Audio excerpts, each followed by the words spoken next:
ქუთაისი შესაძლოა მალე მსოფლიოს ერთადერთი ქალაქი გახდეს, რომელსაც ზღვის გარეშე საპორტო ქალაქის სტატუსი ექნება. ეს ჯერ მხოლოდ იდეა, მაგრამ იდეის ავტორის მეორე ინიციატივას სულ მალე სისრულეში მოიყვანენ.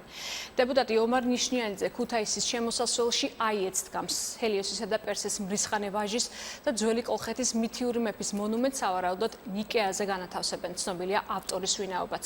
ირმა ჭოლაძე მოგვყევათ. ეს იქნება არაჩვეულებრივი რამ თუ იქნება აიეტის ძეგლი ქუთაისში. აი რატომ იქნება ცუდი პირიქით? ქუთაისში აიეტის ძეგლის დადგმის იდეა საპარლამენტო უმრავლესობის წევრს დეპუტატ ომარ ნიშნიანიძეს ეკუთვნის. დეპუტატი მიიჩნევს, რომ ქუთაისის განვითარება ტურისტული თვალსაზრისით უნდა მოხდეს ტურისტებისთვის კი აიეტის ისტორია საინტერესოა. აიეტი, რომელიც არა მარტო ლეგენდარულია, არამედ უკვე ისტორიულად დადასტურებულია, რომ აი ამ ქვეყნის მეფე იყო მზე ღმერთის ჰელიოსის შვილი, ამის ჩვენამდე გამოუყენებლობა იქნება არა მარტო შეცდომა, არამედ დანაშაული. ამას სხვა ქვეყნის მოქალაქეებიც კი გვეუბნებიან, ჩვენ რომ გამოიყენეთ ეს თემა. ბერძნული მითოლოგიის გმირისთვის ადგილის ნაპოვნია. დეპუტატი ძეგლისთვის ქალაქის შემოსასვლელს ირჩევს. ნიშნიანიძე აიეტს ავტობანიდან ქალაქთან დამაკავშირებელი გზის დასაწყისში, ნიკეას ქუჩაზე ხედავს. ავტორის გადასაწყვეტია თუ სად დაიდგმება ეს ძეგლი. ახლა მე მაქვს ჩემი მოსაზრება მაგალითად.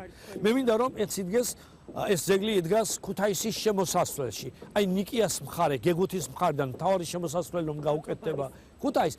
ნიშნიანიძეს ეკუთვნის იდეა ქუთაისისათვის საპორტო ქალაქის სტატუსის მინიჭებასთან დაკავშირებითაც, თუმცა მისი განმარტებით პორტი ეკონომიკური დანიშნულების ვერ იქნება.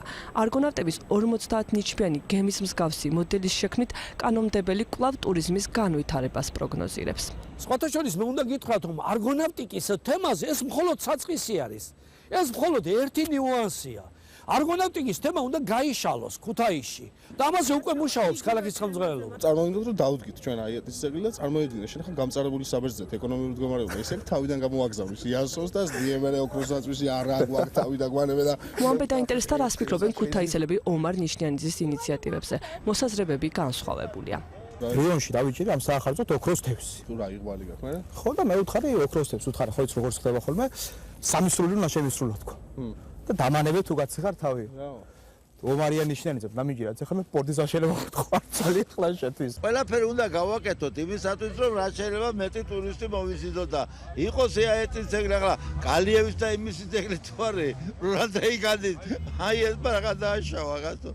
აიეტის ძეგლის შესარჩევად კონკურსი არ გამოცხადდება. ომარ ნიშნიანიძის განმარტებით დაახლოებით 20 მეტრის სიმაღლის ძეგლს მოქანდაკე ზურაბ წერეთელი ქუთაისს უფასოდ გადასცემს. ძეგლის ჩუქებისა და დადგმის შესახებ ინფორმირებულია ქალაქის ხელისუფლებას, თუმცა ამ თემაზე კომენტარს ჯერჯერობით არ აკეთებენ.